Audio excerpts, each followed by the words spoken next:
Good morning, students. As you know, we were doing the hydrogen spectrum. Hydrogen spectrum is explained by Bohr. In the same way, Bohr would explain the spectrum of those elements which contain one electron, like He positive, Li2 positive, Be3 positive. In hydrogen spectrum, many lines are seen, and a group of lines is known as series. And these series were given name on the behalf of the scientist who studied their frequency, wavelength, etc. So first series is the Lyman series. In Lyman series, when is the Lyman series lines are seen? When electron jump from any nth level to ground energy level. Electron क्या होता है? मैंने आपको बताया था spectra में कि hydrogen का जो स्पेक्ट्रा होता है वो एमिशन लाइन स्पेक्ट्रा है। एमिशन लाइन स्पेक्ट्रा कैसे बना था वो दिखाया था। क्या होता है कि जब हम हाइड्रोजन को इलेक्ट्रिकल एनर्जी देते हैं, हाइड्रोजन गैस को जब हम भरते हैं डिस्चार्ज ट्यूब में, उसको हम इलेक्ट्रिकल एनर्जी देते हैं, तो उसके अंदर जो एटम्स होते हैं, एटम्स के अंदर जो इलेक्ट्रॉन होते हैं वो एनर्जी गेन करके लोअर एनर्जी लेवल से हायर एनर्जी लेवल में चले जाते हैं। बट जब हम एनर्जी गेन करना स्टॉप कर देते हैं, एनर्जी देना बंद कर देते हैं, तो उस टाइम जो हायर एनर्जी लेवल में जो इलेक्ट्रॉन होते हैं वो वापस ग्राउंड वो क्या करते हैं, लोअर एनर्जी लेवल में आते हैं। तो हायर एनर्जी लेवल से इलेक्ट्रॉन जब लोअर एनर्जी लेवल में आएगा तो वो एनर्जी यानी फोटोन एमिट करेगा, और वो जो फोटोन जो एमिट करेगा उस फोटोन की एनर्जी, उसकी वेवलेंथ, उसकी फ्रीक्वेंसी क्या होगी वो निकालेगा। मैंने फॉर्मूला आपको बताया था।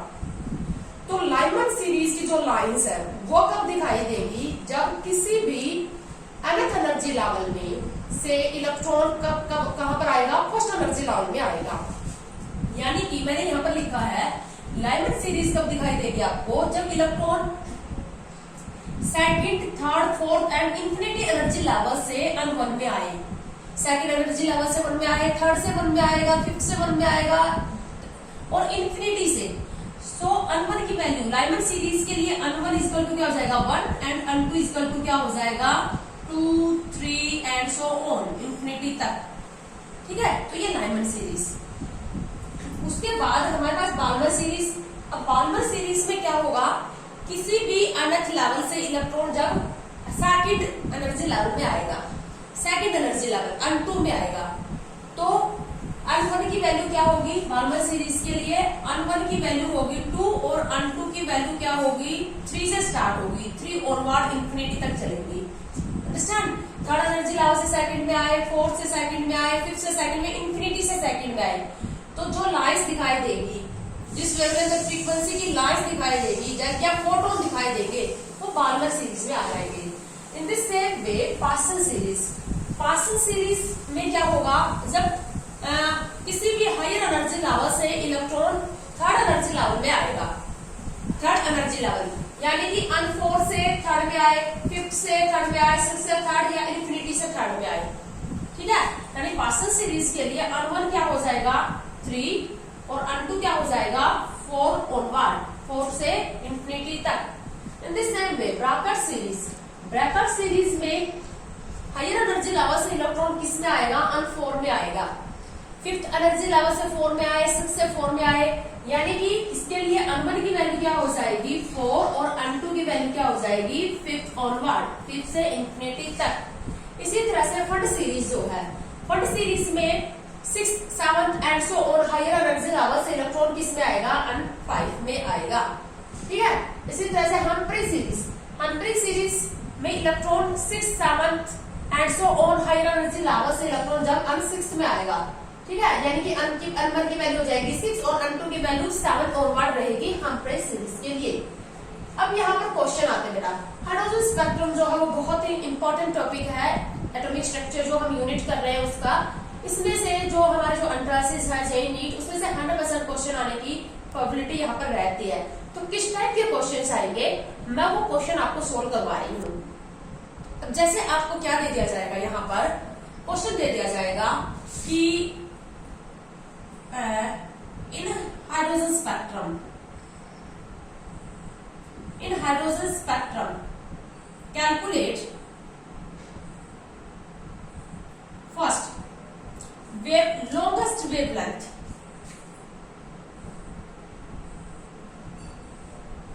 longest wavelength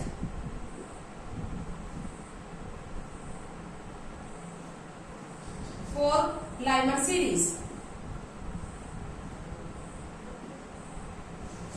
हाइड्रोजन का स्पेक्ट्रा दिया गया है, हाइड्रोजन स्पेक्ट्रम दिया गया है, उसमें लाइमन सीरीज में लॉन्गेस्ट वेवलेंथ को आपको कैलकुलेट करना है।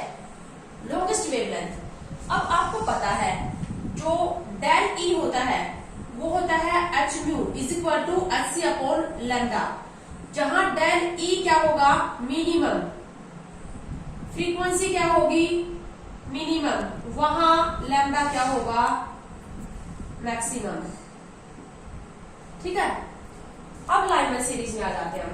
अब लाइमन सीरीज का मैं कंपैरिजन कर रही हूँ। लाइमन सीरीज का कंपैरिजन क्या करेंगे, एक तो हमारे पास ग्राउंड एनर्जी लेवल है N1, इलेक्ट्रॉन किसी भी हायर एनर्जी लेवल से कहा आएगा N1, तो इसके बाद इससे हायर एनर्जी लेवल है N2, या तो N2 से N1 में आए, तो यहाँ डेल ई क्या रहेगा, मिनिमम, एनर्जी गैप सबसे कम है यहाँ पर, डेल ई यहाँ पर होगा मिनिमम, तो लैम्डा क्या होगा यहाँ पर, मैक्सिमम।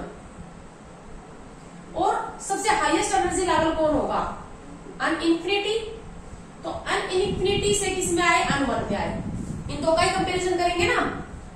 सबसे ज्यादा एनर्जी गैप N1 से इंफिनिटी के बीच में रहेगा और सबसे कम एनर्जी गैप किस में रहेगा, N1 से N2 के बीच में। तो यहाँ इंफिनिटी से N1 के अंदर क्या रहेगा, डेल ई, एनर्जी गैप क्या रहेगा, मैक्सिमम। अब एनर्जी गैप मैक्सिमम रहेगा तो यहाँ पर लैम्डा क्या रहेगा, मिनिमम। ठीक है, तो इसने क्या कहा तुमसे, लाइमन सीरीज के अंदर हाइड्रोजन स्पेक्ट्रम में लॉन्गेस्ट वेवलेंथ कैलकुलेट करो। तो लॉन्गेस्ट वेवलेंथ हमारे पास कब दिखाई देगी, जब इलेक्ट्रॉन N2 से कहा आएगा N1, क्योंकि यहाँ पर एनर्जी गैप मिनिमम है, तो वेवलेंथ क्या आएगी, मैक्सिमम। तो मैंने आपको वेवलेंथ निकालने का एक फॉर्मूला बताया था, वेवलेंथ इज इक्वल टू 9 से 12 Z square 1 upon N1 square minus N2 square angstrom में, ये बताया था।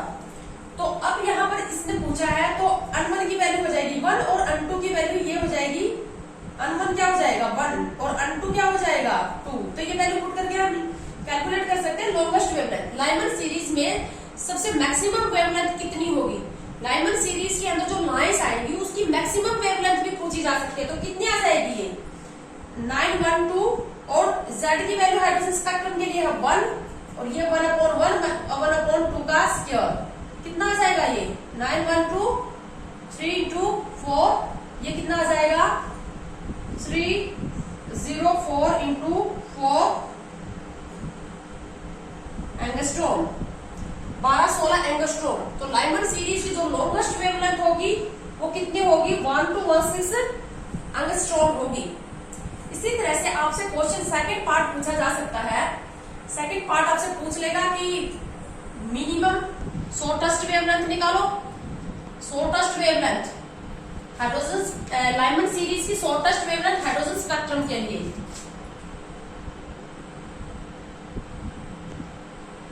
Shortest wavelength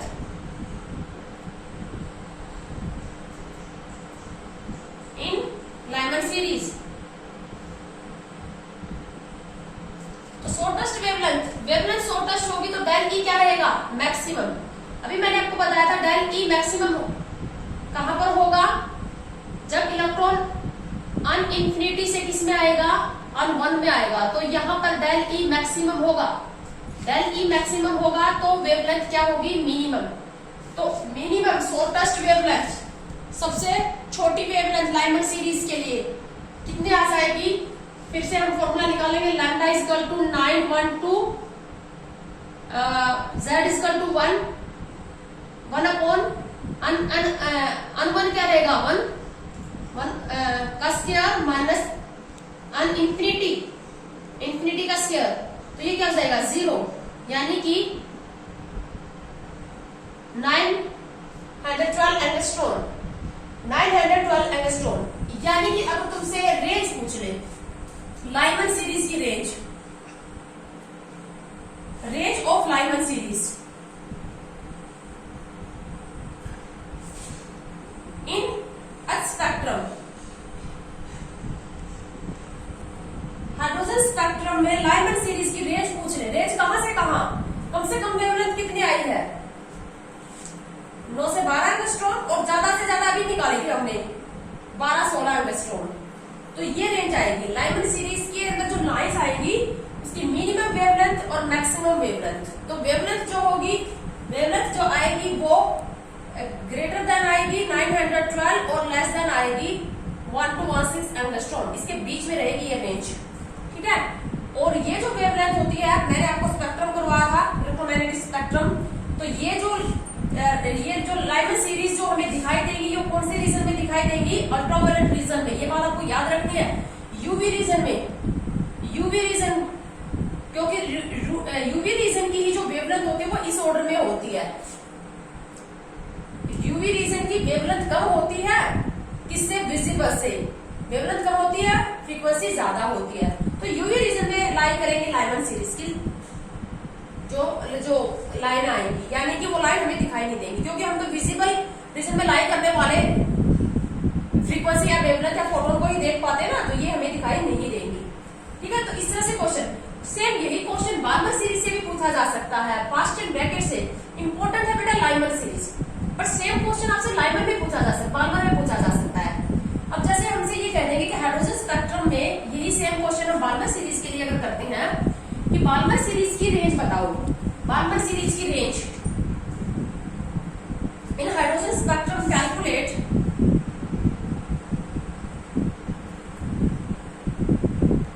range of Barmer series. अब बार्मर सीरीज की जो रेंज, शॉर्टेस्ट वेवलेंथ और लॉन्गेस्ट वेवलेंथ दोनों निकाल लेते हैं। तो बार्मर सीरीज में क्या होता है, जो लोएस्ट एनर्जी लेवल होता है वो है 2। किसी भी हायर एनर्जी लेवल से इलेक्ट्रॉन n2 में आएगा। तो यहाँ पर n3 से एक तो किस में आए, n2 में आए, तो यहाँ डेल ई क्या रहेगा, यहाँ एनर्जी गैप रहेगा मिनिमम, एनर्जी गैप मिनिमम रहेगा तो लैम्डा क्या रहेगा, मैक्सिमम। तो मैक्सिमम वेवलेंथ तो यहाँ से निकाल लेंगे। और n इक्वल टू इंफिनिटी से n इक्वल टू 2 में आए, तो यहाँ डेल ई रहेगा मैक्सिमम। अब डेल ई मैक्सिमम होगा तो लैम्डा क्या होगा यहाँ पर, मिनिमम। तो दोनों निकाल सकते हैं ना हम, यानी कि रेंज आ जाएगी। तो रेंज कहां से कहां, मिनिमम कहां, मिनिमम में क्या होगा, लैम्डा मिनिमम निकाल लो, लैम्डा मिनिमम। बार्मर सीरीज का जिक्र चल रहा है, रेंज पूछ रहे तुमसे, तो मिनिमम वेवलेंथ कितनी आएगी जब इलेक्ट्रॉन इंफिनिटी से कहां आ जाएगा, n2 में आएगा, यानी कि n1 की वैल्यू रहेगी 2 और n2 की वैल्यू क्या रहेगी, इंफिनिटी।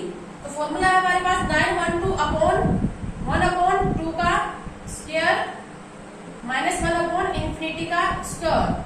ये हो जाएगा 0, ये हो जाएगा 4, 912 इंटू 4।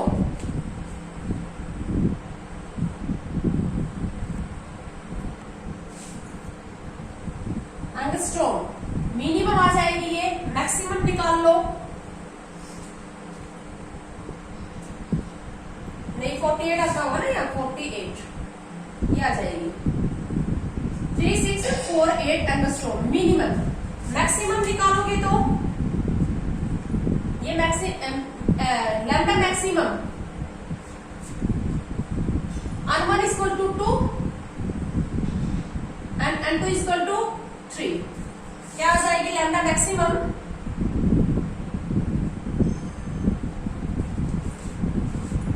लैम्डा मैक्सिमम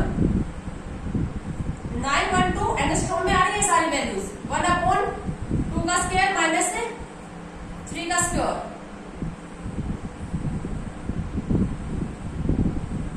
ये कितना आ जाएगा, इंटू 36/5। सॉल्व करके इसको निकाल लोगे, इसको सोल्व करके अगर आप वैल्यू निकालोगे तो ये हमारे पास जनरली ये जो वैल्यू आएगी कितनी आएगी, मैं इसको अप्रोक्स सामने लिख दूं, वैल्यू आएगी। तो मैक्सिमम जो वेवलेंथ आएगी वो इतनी आएगी 6384 एंगस्ट्रॉम। और मिनिमम निकाली थी अभी हमने, मिनिमम निकाली थी 3648 एंगस्ट्रॉम। अब विजिबल लाइट की मैंने आपको वेवलेंथ रेंज बताई थी, विजिबल लाइट की, विजिबल की जो रेंज होती है आपको याद रखनी पड़ेगी 3800 angstrom to 7600 angstrom. Visible light की जो वेवलेंथ रेंज होती है एंगस्ट्रॉम में 3800 एंगस्ट्रॉम टू 7600 एंगस्ट्रॉम। और यहाँ पर देखो बाल्मर सीरीज की जो रेंज आई है, वेवलेंथ की जो रेंज आई है बाल्मर सीरीज के अंदर, वो भी 3648 एंगस्ट्रॉम से 6384 एंगस्ट्रॉम के बीच में आई है, इसी के बीच में आई है। तो हम ये कह सकते हैं कि बाल्मर सीरीज किस रीजन में लाई करेगा? विजिबल रीजन में। ठीक है, तो विजिबल रीजन में लाई करती है कौन सी सीरीज? बाल्मर। लाइमन किसमें? यूवी में। All remaining lie in IR region. बाकी बची हुई किसमें लाई करेंगी? आईआर रीजन में, इंफ्रारेड रीजन में। ठीक है, यानी कि हम ये कह सकते हैं कि वेवलेंथ क्या होता है? यूवी की वेवलेंथ कम होती है किससे? विजिबल से। विजिबल से कम किसकी विजिबल से ज्यादा होती है आईआर की, और सबसे ज्यादा किसकी होती है? रेडियो वेव की। यानी कि सबसे कम वेवलेंथ किसकी है? यूवी की। उससे ज्यादा किसकी है? विजिबल की। उससे ज्यादा किसकी है? आईआर की। तो लाइमन सीरीज की वेवलेंथ सबसे कम होगी, लेकिन फ्रीक्वेंसी और एनर्जी सबसे ज्यादा होगी। ऐसे क्वेश्चन बनेंगे, छोटी को क्वेश्चन बन सकते हैं, याद रखने की बात है, क्योंकि ये यूवी रीजन में लाई करेगा, ये विजिबल में, और रिमेनिंग किस में लाई कर रही है? आईआर में। तो यहाँ पर क्या हो रहा है? वेवलेंथ इंक्रीज हो रही है और फ्रीक्वेंसी और एनर्जी क्या हो रही है? डिक्रीज। तो इस तरह से आपको ये छोटी को क्वेश्चन रहेंगे। ये सब हम कैलकुलेशन कर रहे हैं, डाटा के ऊपर एक्सप्लेन कर रहे हैं, जो वैल्यू निकाल रहे हैं वेवलेंथ की जो वैल्यू है उससे एक्सप्लेन कर रहे हैं। ठीक है, तो बाकी के क्वेश्चन जो होंगे वो हम नेक्स्ट वीडियो में लेंगे।